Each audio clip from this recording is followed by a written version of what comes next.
all we see is people suffering, dying, fighting, youth suffering. Dad's not in the picture, mom's distracted. So many people come from a side of town that you couldn't last in, went through things that I couldn't imagine. And we expect them to perform at their very best in school, very best in life. Get in the system, we call it a failure.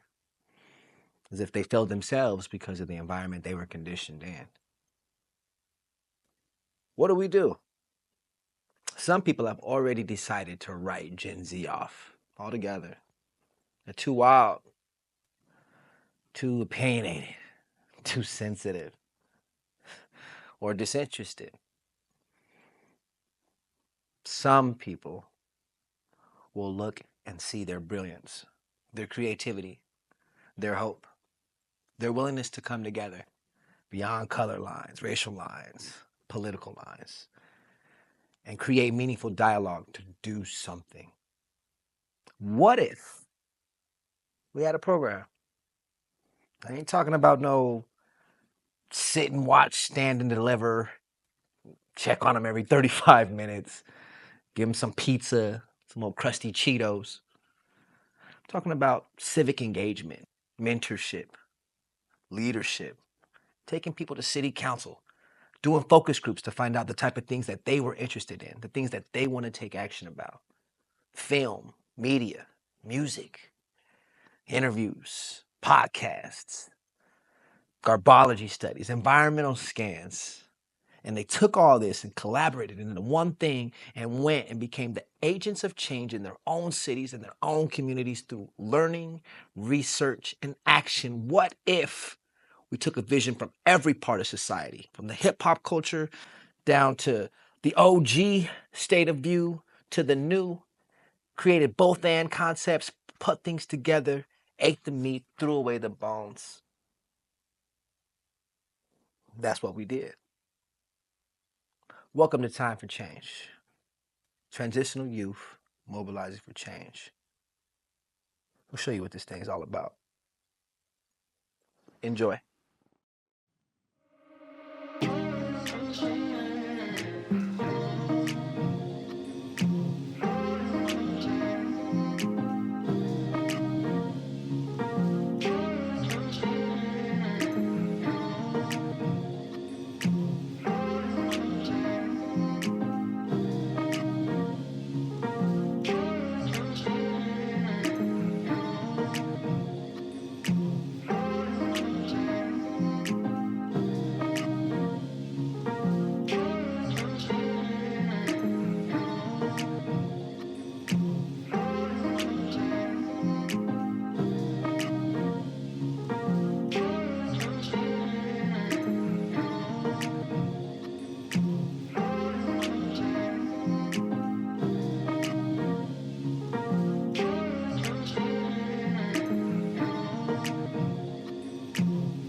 Flanagan? No, thank you.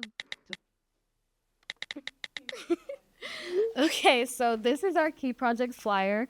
I already gave you guys a description about the project. So the opportunities that you have and activities that you can do within this project is you can learn about filmmaking, conducting surveys, advocating for positive change, developing leadership skills. You guys can participate in our service projects, and you can build employment skills. And we have a lot of our little tags, our social medias at the end, a contact number, our website, and there's a QR code as well. So you guys can use all of that information to get where you need to go. What's up? I'm AJ, and I'll be your guide through this experience with Time for Change.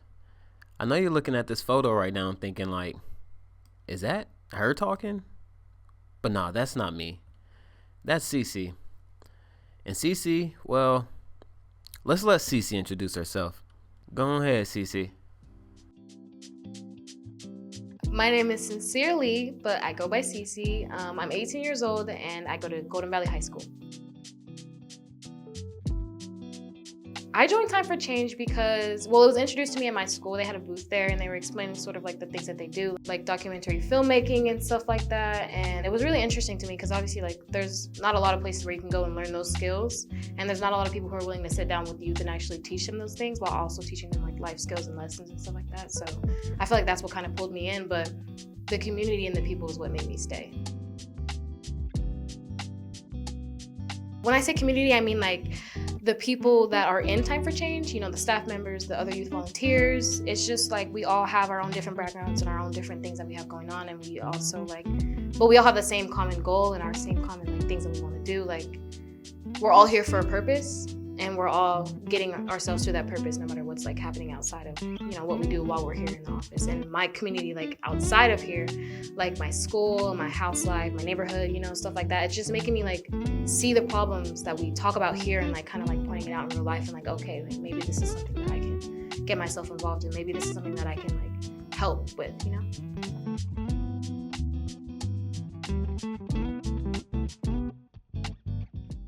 That's what's up. And like many other youth who joined Time for Change during the beginning of the Key Project, Cece wanted to learn how to make a difference in her community.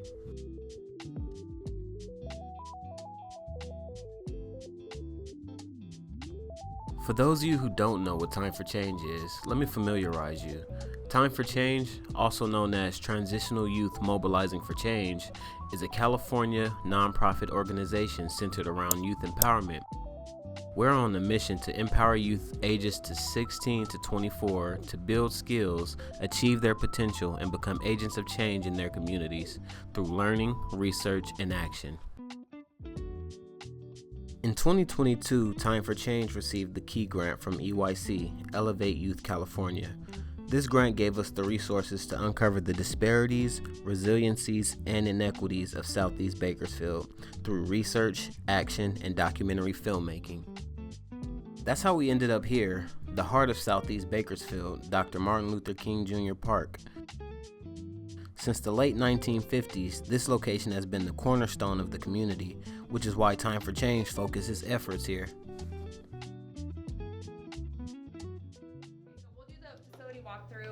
First, and then if you guys have any questions, don't hesitate to ask, okay? So this back half is mostly offices. We also, if you guys are familiar with our newer park ranger program, the park rangers kind of borrow the offices on this side of the facility. So usually that is staff only.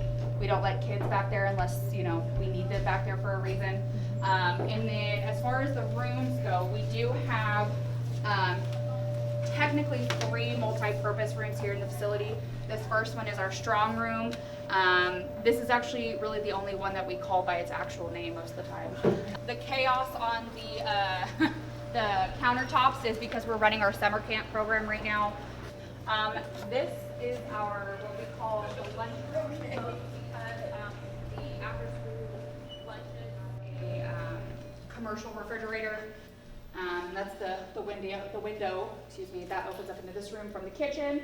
That is an accessible bathroom. I think we came in through that door on Earth Day, so I think I know where we are.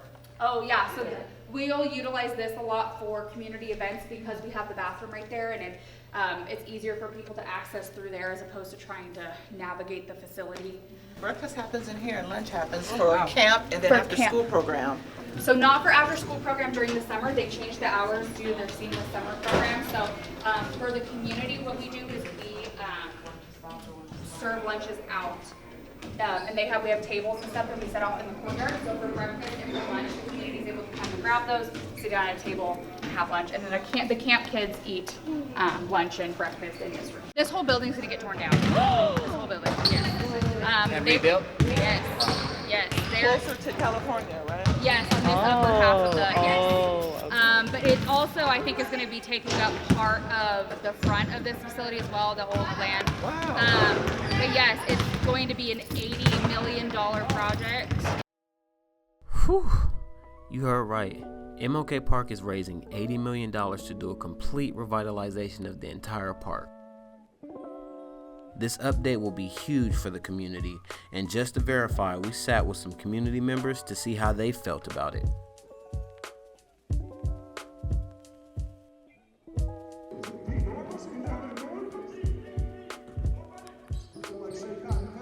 I think the renovation is going to be awesome, mainly because the neighborhood has changed now.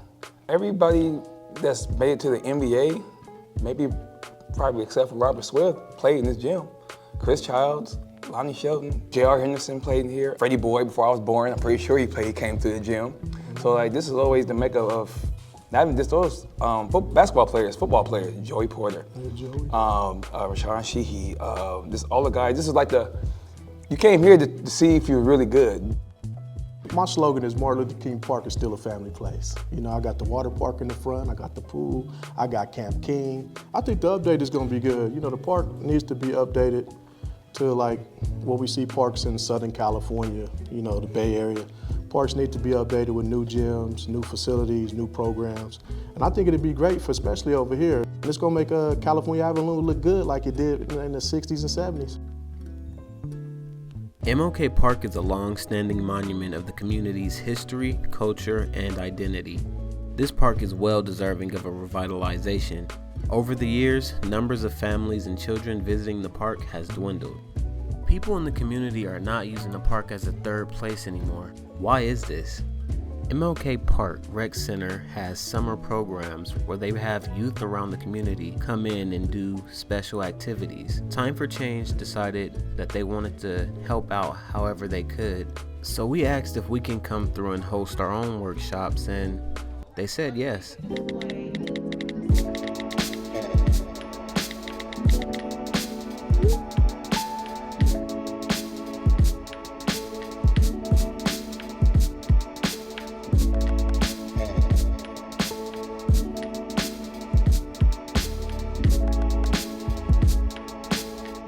We did, I was basically just like, you know, trying to get the kids to get over here so they can have fun. We did like a lot of prizes for them. We did a lot of games like musical chair painting. It went really well. The kids are very respectful. They're very nice manner. And it was really fun just to open them up and get to, you know, have a really good conversation between them. So yeah, I think that was the best part. So today I was at the coloring table and I was just coloring and yeah, it was fun. We played volleyball a little just so if kids went inside they would see that it was interactive. We got a bunch of the kids from the MLK Community Park together. And we like had them in a room. We played musical chairs. We painted with them. We did a lot of fun stuff with them, a lot of board games. And I think they really enjoyed it. At the end, they all screamed, "We love it!" They definitely enjoyed it. They were laughing, they were talking. A lot of them got out of their comfort zones and even started singing karaoke with us, so that was fun.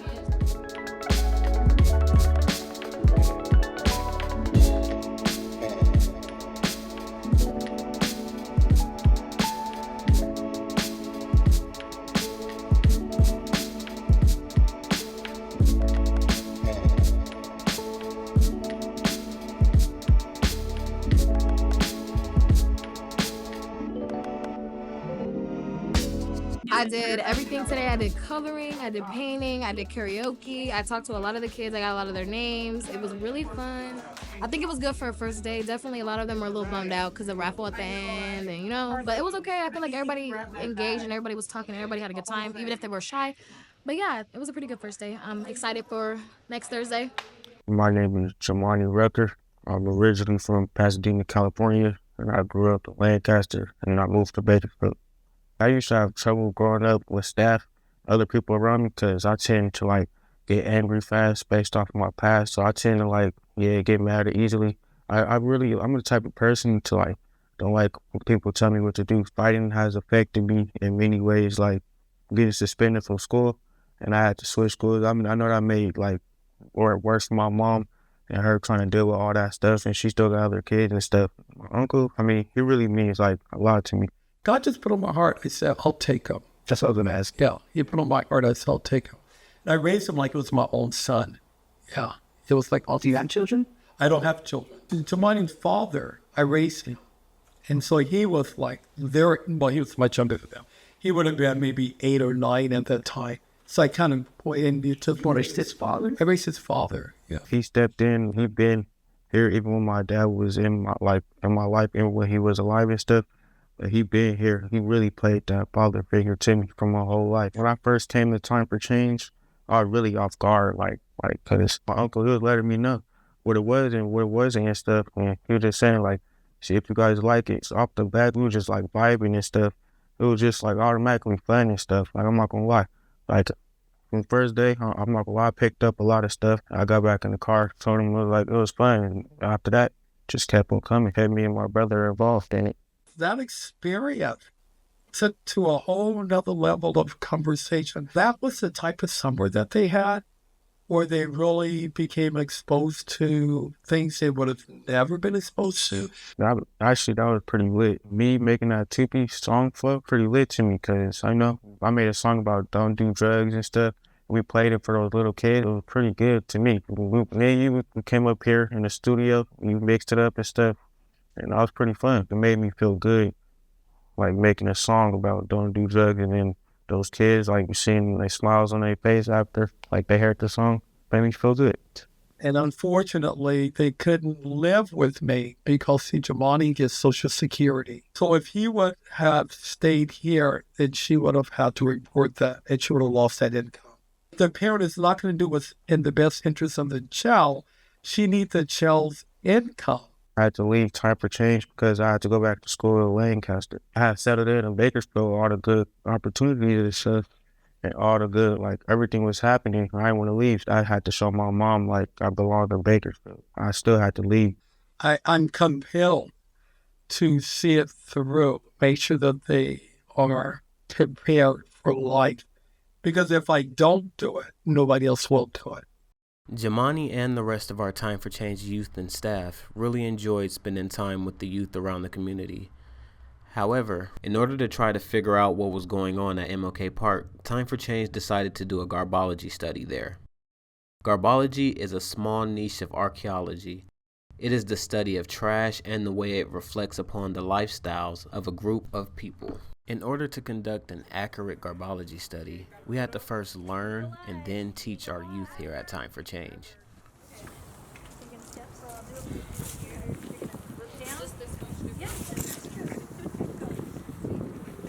Put your hand up, yo, garbage. Garbage. What am I doing? What am I doing? What'd you say, Gerardo? Garbage. That's what I'm talking about. Let's go.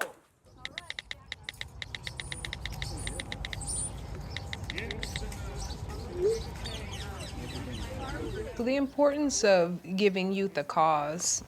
You're giving them a sense of community importance, and that's not even only important for youth, that's important for everybody. Local parks have become a den for substance abuse because local parks house the homeless population. I watch the work that Time for Change does, and you find syringes and just things on the ground. Let's say it's even a young kid who picks up something and eats something. I think about MLK Park. And I think about when we were kids. We used to go there. We used to play there. Now when I go there, I'm literally an adult looking at the ground, I'm scared to go to the park, and I'm an adult. My name is Chris. I am a youth volunteer at Time for Change. I never really gone around picking up, trash and stuff, and this is very educational and really fun. I never knew the term of Garbology till now, so it was really a fun experience. We found 2 beer bottles, we found a whole bunch of cigarettes, we even found an e-cigarette, and yeah, we stuff. It's a lead Denafil, 100 milligrams, 1 tablet. That sounds like drugs. Yeah, let's take this down. Let's take this down to be sure. Wait, I don't think you're supposed to grab it. I wasn't. That's our boss. We found what we assumed is it's a used needle and some heroin residue on some items, but it's pretty cool though. We got that stuff off the park. It's honestly pretty sad because I feel like before we didn't really realize how bad it was and how it's just everywhere. It's pretty depressing when you think about it. I have done park cleanups, and I absolutely love park cleanups. When I'm out and about, when I see a piece of trash, that's kind of my thing. And when my family throws stuff out the window, I will stop the car and we will go get it. We don't litter. But Garbology is definitely new to me. We found like weed cartridges, so like wax, and a lot of cigarette butts, probably over 700 cigarette butts just in that corner over there. It breaks my heart in the sense of like, they're not gonna go touch the trash, but having it around them is not the best influence. This should be a place for them to come together as a community and spend time with their families. It shouldn't be like this for them. My name is Janessa Fisher. I am 21. I got into Time for Change because I enjoy serving my community and working with youth.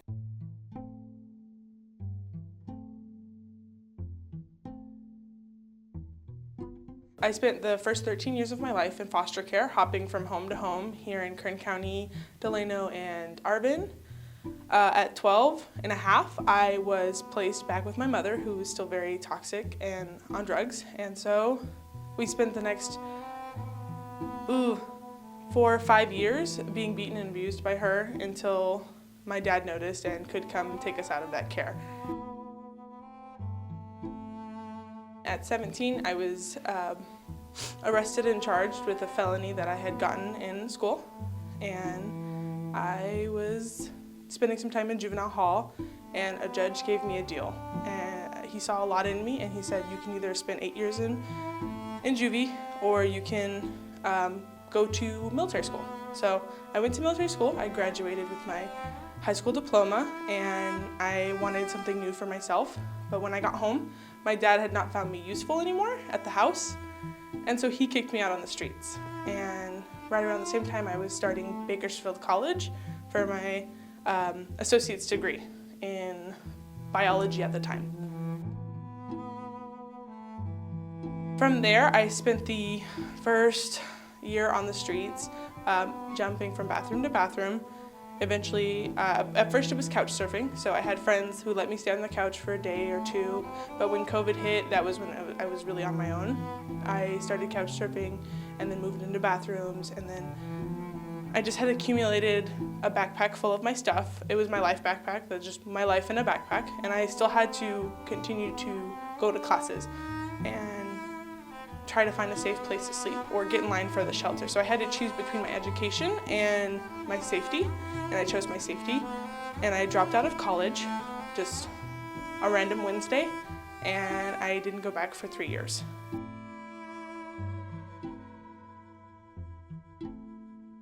It's been really hard in the sense of like not living in survival mode all the time.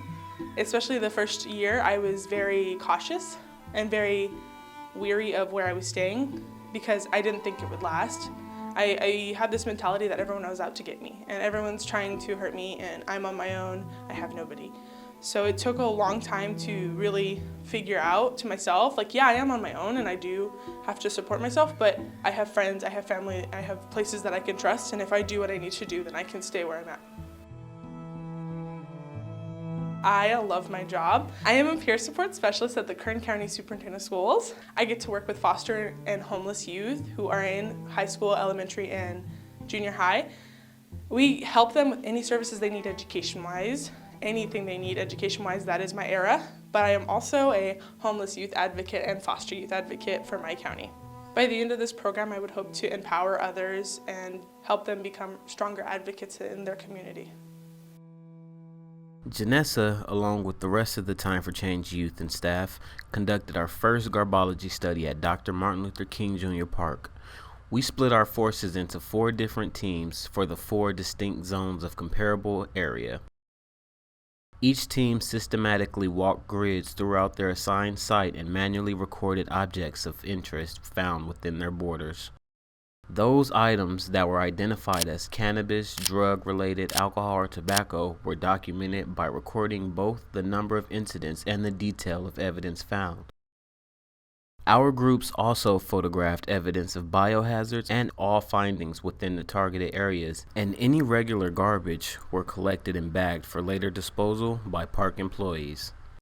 Throughout our Garbology study, we found 31 pieces of cannabis paraphernalia, 16 pieces of other drug paraphernalia, 87 pieces of alcohol paraphernalia, and 902 pieces of tobacco paraphernalia found throughout the park.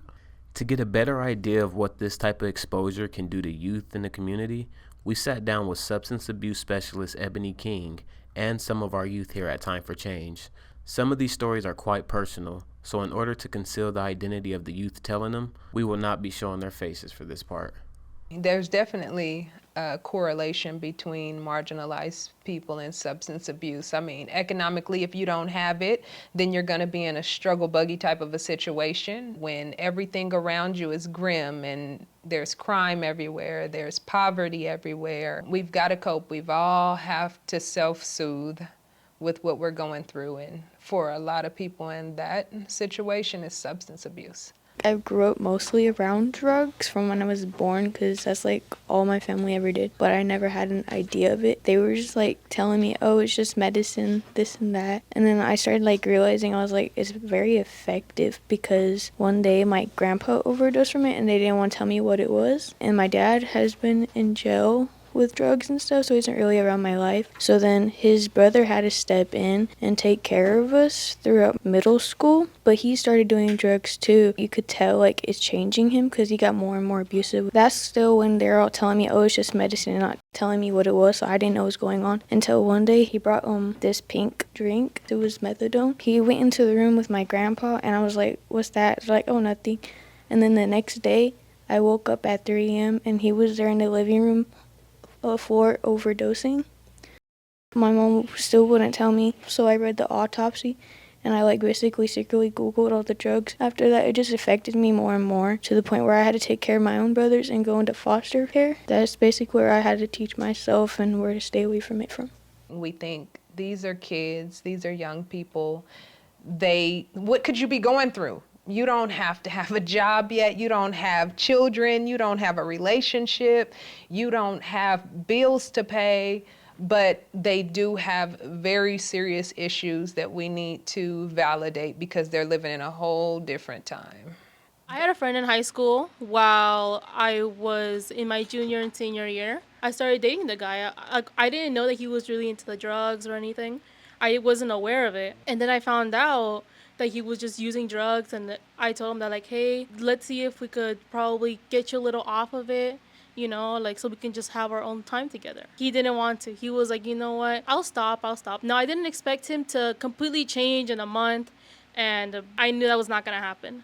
But at least a sudden change where you could stop for a day to spend time with your girlfriend. We never spent time together. It was more of just me sitting next to him while he was getting drugged up. Are we even gonna like spend time together? Do you even want to get to know me? Like, what's going on? People don't ask youth what would work for youth, just like folks don't ask folks of certain cultures what would work for the culture. What do you go through? What are your experiences? You can't properly insert yourself and cause any positive change if you're not getting information from the youth. I was in second grade when I learned about drugs. Throughout like my whole life, I was heavily bullied no matter where I went, and I moved around a lot. It was before I moved to Bakersfield. I lived in LA. When I moved to LA, I got bullied by kids there at my school, but I also got bullied by some kids on the street who would pretend to be my friends. As a kid that got bullied all the time with like nobody to hang out with, I really wanted friends. Even though they would do some things to me, I didn't understand that it was wrong. They were not that much older than me. I was in like second grade, they were in like maybe fifth grade. There was like a little gate to the side of one of their houses, and they had us all hanging out there.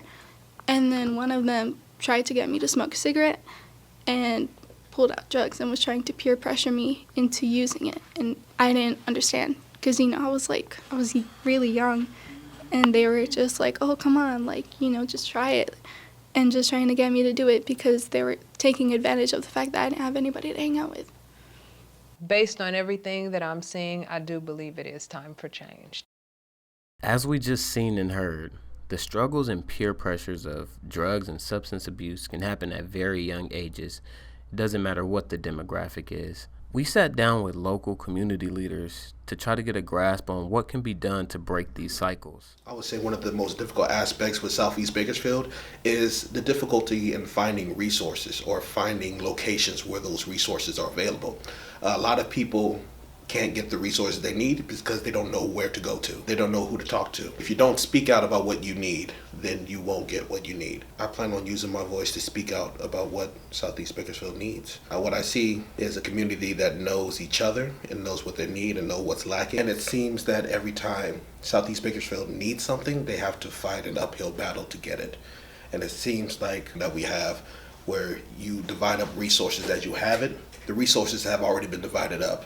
And it seems to me like Southeast Bakersfield seem to be getting scraps every single time from what I'm seeing around all of Bakersfield. You know, Bakersfield has been a very growing city from the very beginning. That development is being put into the outskirts of the city and not where the city is already need developing, which is Southeast Bakersfield.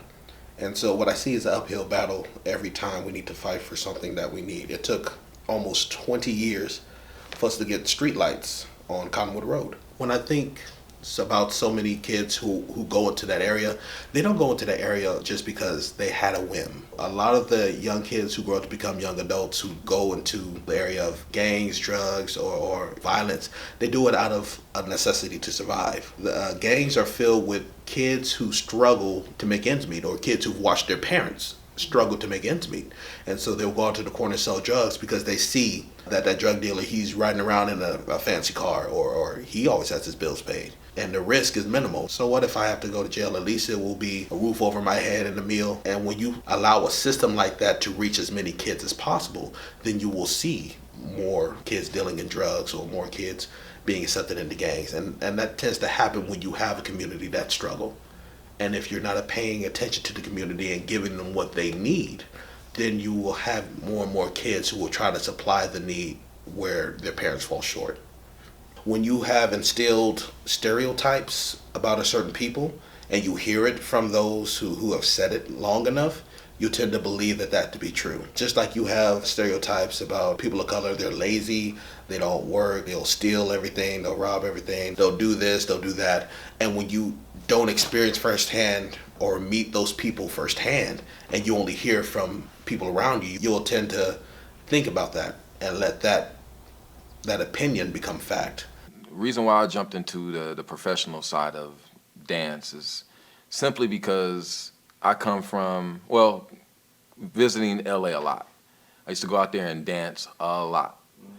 So going out there, LA, everybody has a dream to being somebody in Hollywood or whatever the case is. So everybody has a business. As I'm watching, we have Crump Underdogs, we had Tight Eyes' group, we had all these other Crump groups. They are all professional groups. They were traveling, they had all these different things going on. I'm like, we don't have no establishment, nothing in Bakersfield for us to call our own. And that's why I just said, hey, I'm finna make my own thing, finna go our own route and see what happens. I think the community don't support people like myself and others because they're incapable of doing it.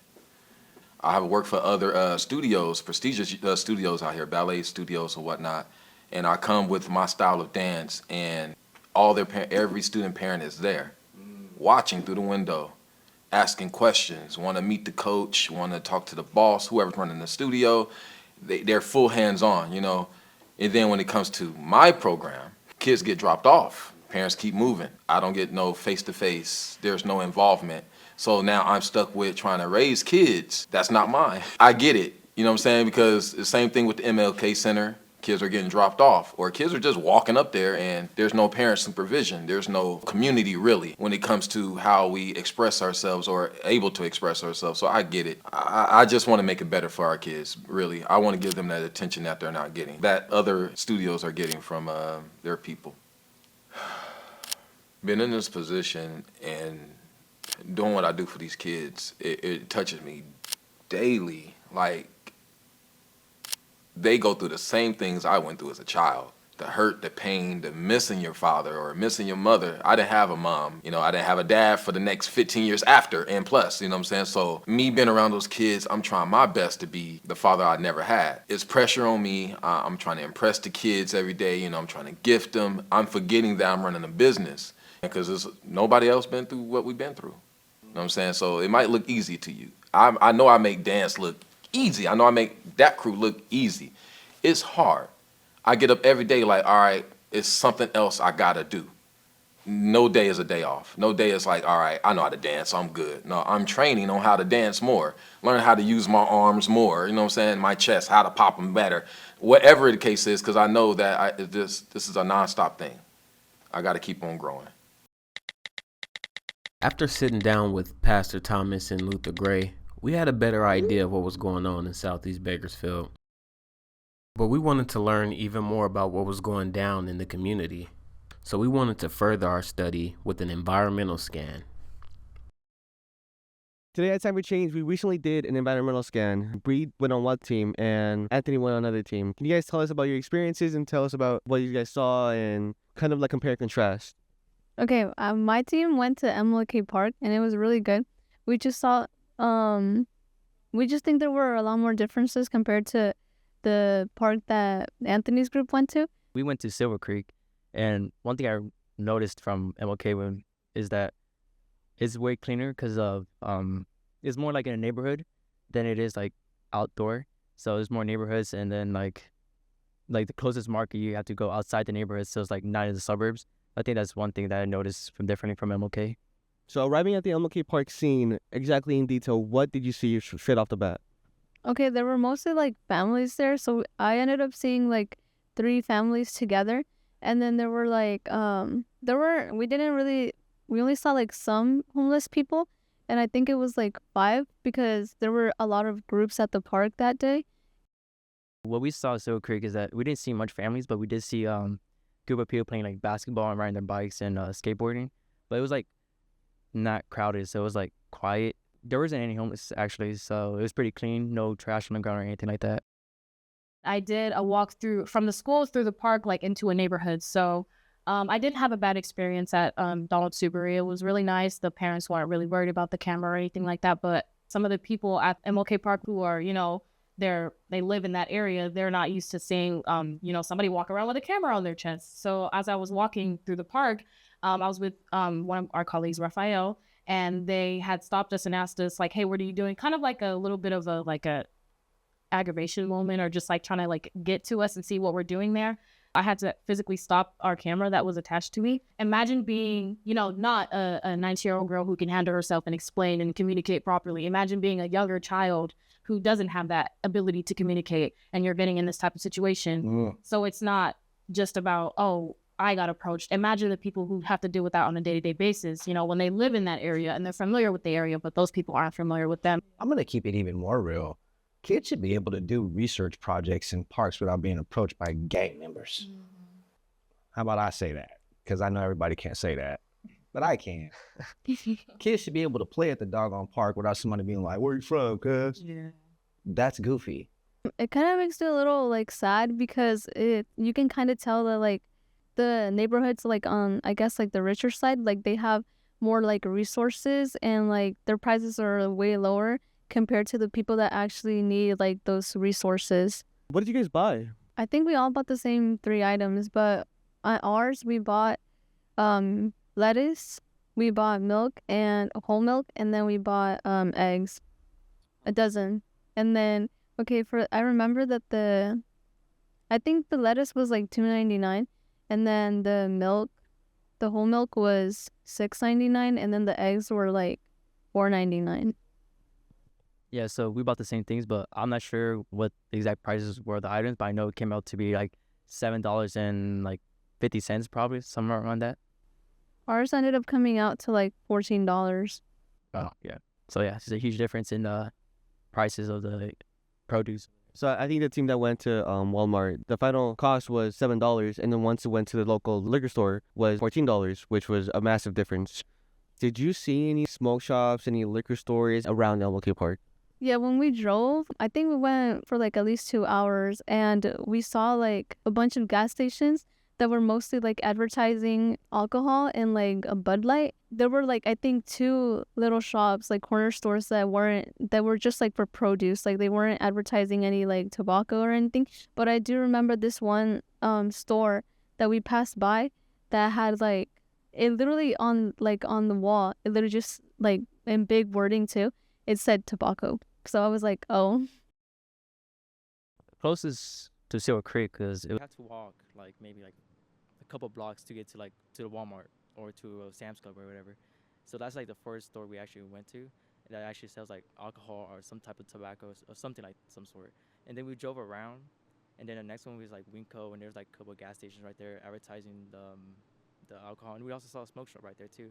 So I think it's crazy that you had to walk like certain minutes to get to the alcohol and stuff like that, rather than in MLK you could just walk across the street and it'd be right there. One thing I did like about when we drove through MLK Park was that like everyone there looked like friendly, and they were all like, it looked like a wholesome like thing, and just because they were all like talking and they were all like together, which is like doesn't really happen a lot like in the other parks, just because they're always like playing a sport, but you don't really see like a park full of people like just talking and communicating.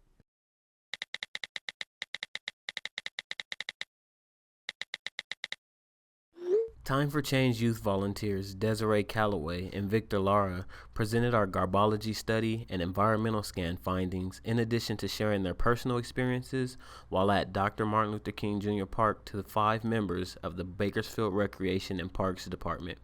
The supervisors expressed that they are greatly appreciative of our data and asked us to further elaborate on some of the potential solutions presented.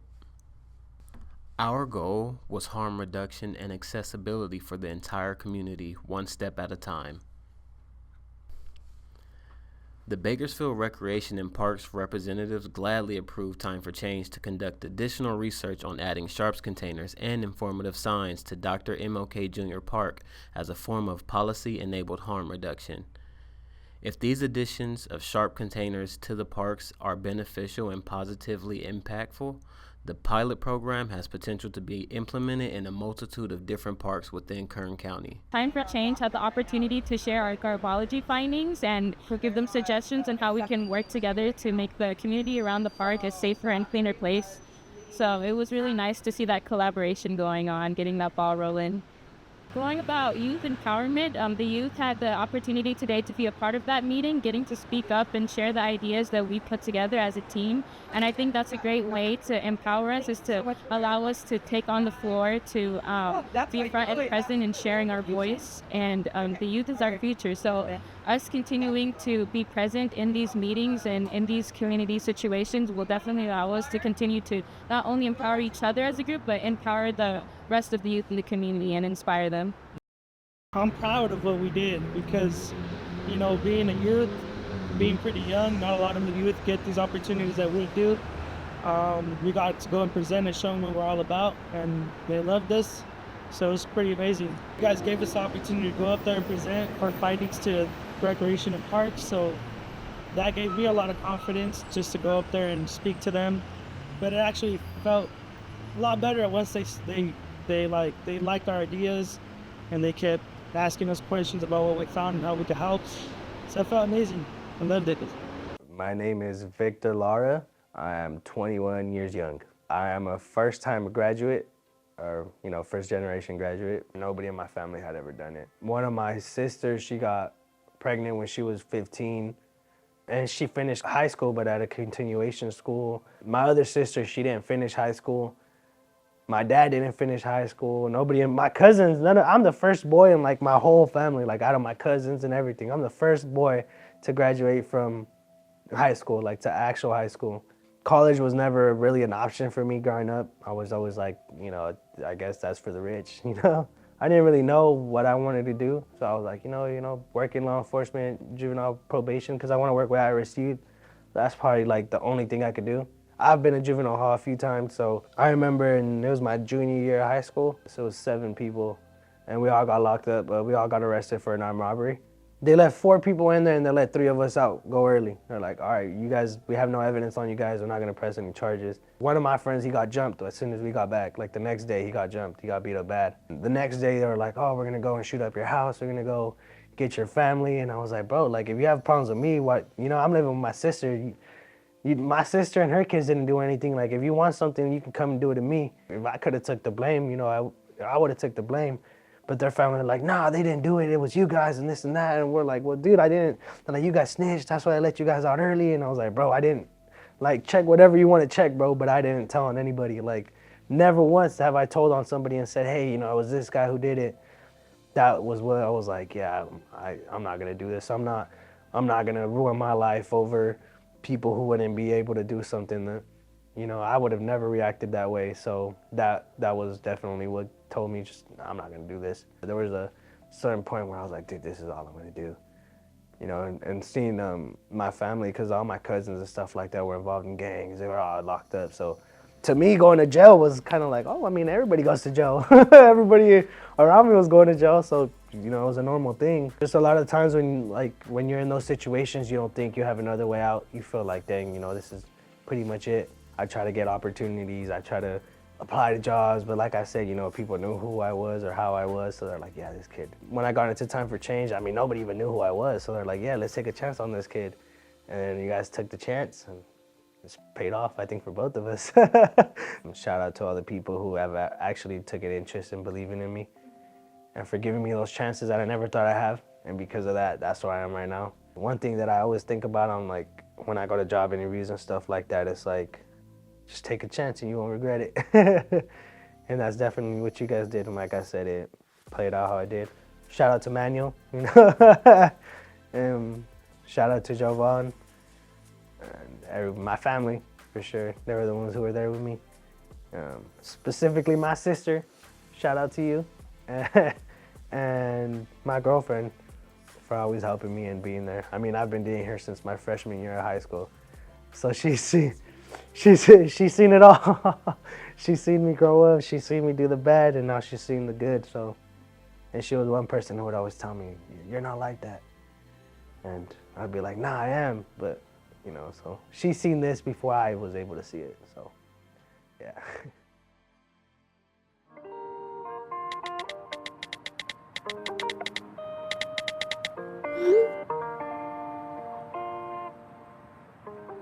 Alright guys, we actually just pulled off from our Time for Change office. We're gonna go straight down to City Hall.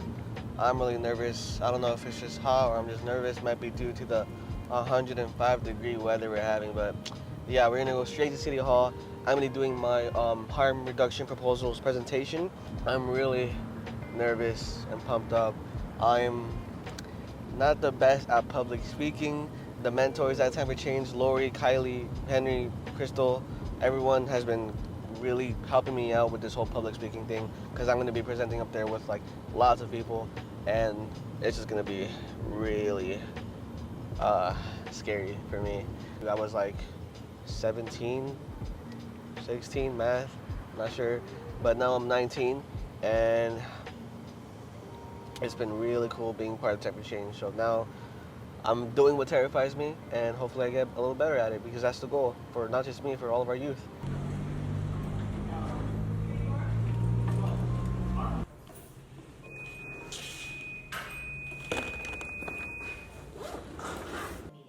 You will be called in one at a time to provide your public statement when your item is called.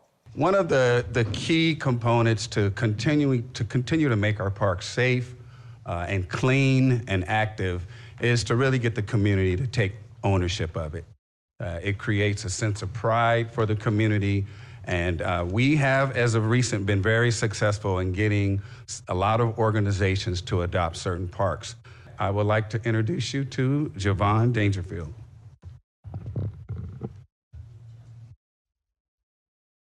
Thank you, guys. We are going to do a short presentation about our efforts at the park, but I would like to start by saying it's been an honor to adopt the park. We have just finished our first year of park adoption. And,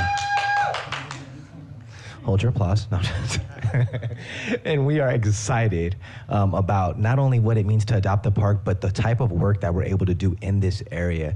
We have done advanced Garbology studies to tell us about the type of activity that's happening in the park and ways to mitigate that activity, and take these recommendations along with our research papers and our environmental scans to city officials and park officials as well. So I'm gonna have two of my youth come and share some of what we found, and then I'm gonna close it out. So I wanna introduce you to Dylan and Leslie. Thank you so much, Siobhan. Hi, my name is Dylan Dueñas Silva. I am a staff member and a youth volunteer at Time for Change. I have with me Leslie. Hello, everybody. I'm Leslie, a volunteer at Time for Change. We're going to be both collaborating and presenting our harm reduction proposals for Martin Luther King Jr. Park. We, Time for Change, have had a lot of experience with the Adopt a Park program, and we've been extending efforts to improve the experience at MLK Park through a multifaceted approach. One outcome from Time for Change efforts will be presented today. The City of Bakersfield has committed to revitalizing MLK Park to create a safe and vibrant social space.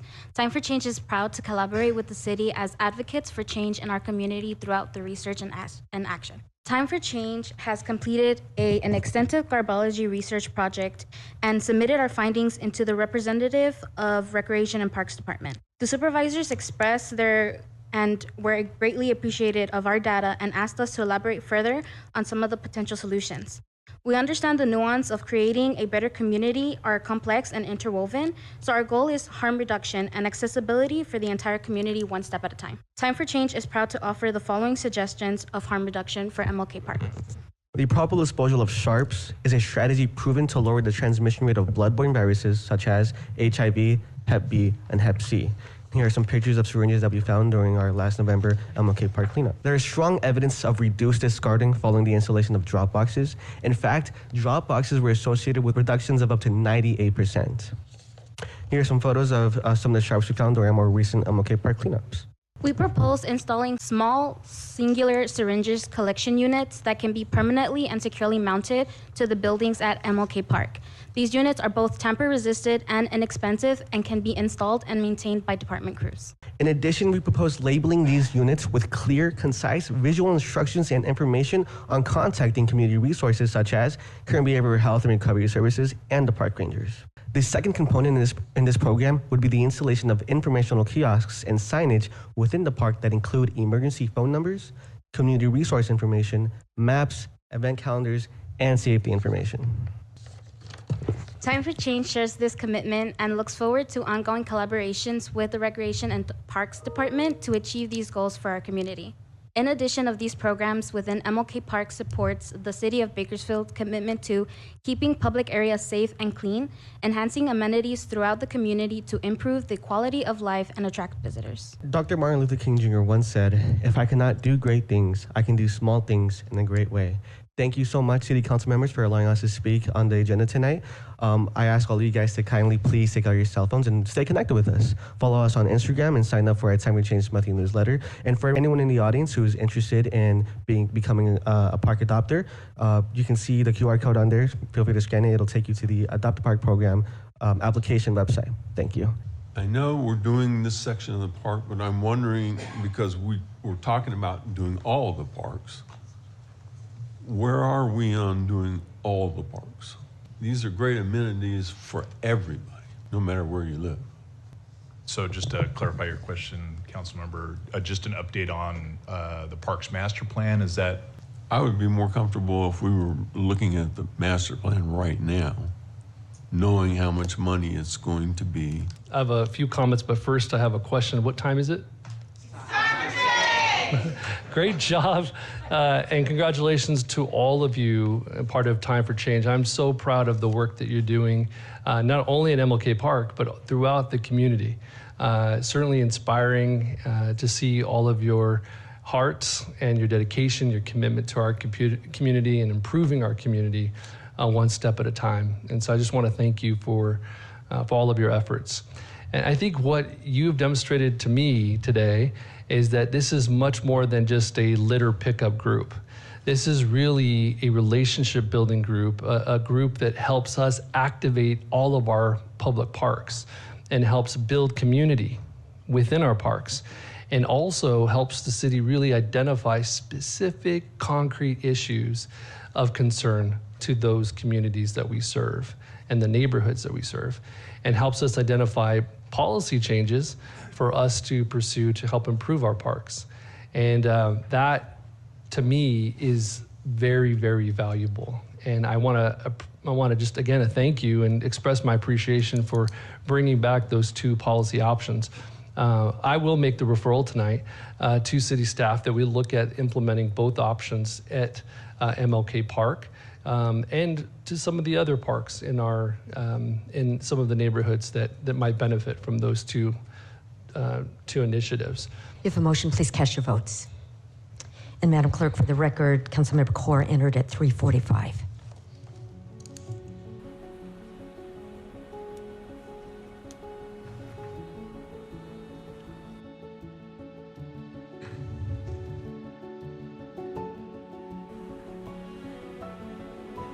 Are we still waiting on people to cast their vote? Motion is approved with Councilmember Weir abstaining.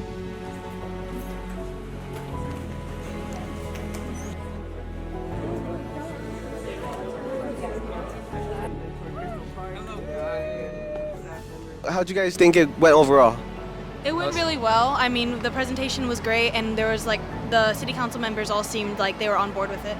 I saw that our presenters did really well, Thank you. You're welcome. And obviously we got approved. We're all happy. We did really good. So I think it turned out well. And I think that it was definitely worth the wait. We definitely did a lot towards this project, and I feel like everyone's really relieved now that all of our efforts were worth it. Me and Rudy and Sai have been part of the committee, and it was definitely really nice because since, like you said, we weren't at the MLK cleanups because we were at school, we were able to see the progress of everything. We were there to help edit, and then we were there to like help put in our input. And then honestly, since we were like kind of like raw material, we were able to give like our first insight, and I feel like that definitely added to the presentation since like we're new to it.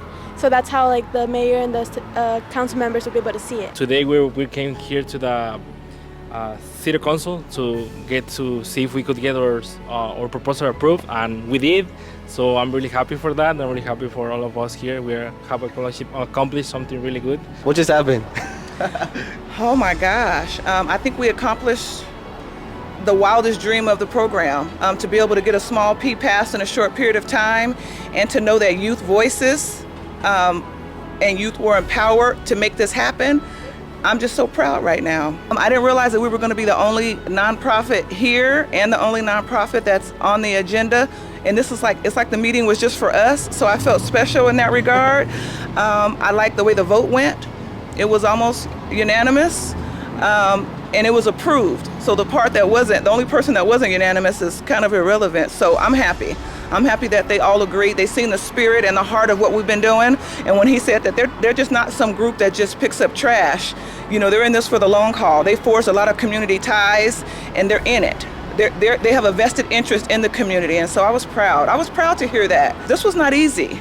It's not easy for any of us. It's not easy for me right now, but I'm stepping out of my comfort zone right now to do this interview because I wanted to celebrate you too, and I wanted to show you an example of how resilient you are.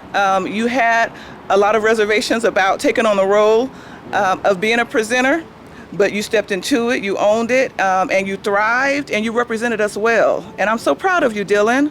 Thank you so much, Crystal. It means a lot. I mean, I could have done anything without you or the other mentors at Time for Change. Thank you so much. What time is it? It's time for change! Feel to be in your home and feel all alone. I'm back at your dome. I wanna know who on a roll, it's time to go. I'm on a roll, not in my bag, I'm in my soul. Know how it feel to be in your home and feel all alone. I'm back at your dome. I wanna know who on a roll, it's time to go. I'm on a roll, not in my bag, I'm in my soul. Know how it feel to be in your home and feel all alone. I'm back at your dome. I am fully housed. I have my own house now, so I know. And I just want to speak to you guys to let you guys know that just because you guys come from a certain struggle doesn't mean you have to be stuck there, bro. Sometimes you gotta make it out, Why? Cause I lived to inspire. Seen them suffer in silence, but I'm taking them high. This time, fight fire with fire. World covered in darkness, let's make it feel brighter. So get inspired, get your fire back. Get inspired, get your fire back.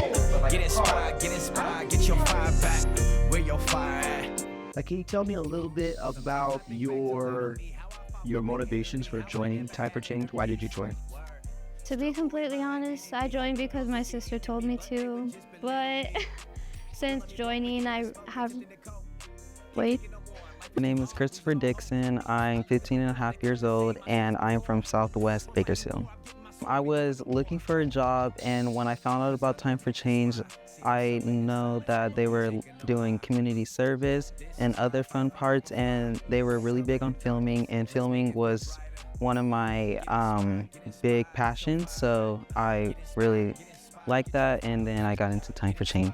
My name is Yasmin Carrillo. I am 17 years old, and I am born and raised in Bakersfield. Well, my cousin Yanni told me about. I joined Time for Change. Oh, here. This one. I joined Time for Change because my cousin Yanni introduced the program to me. My name is Yanira Felix. I am 17 years old.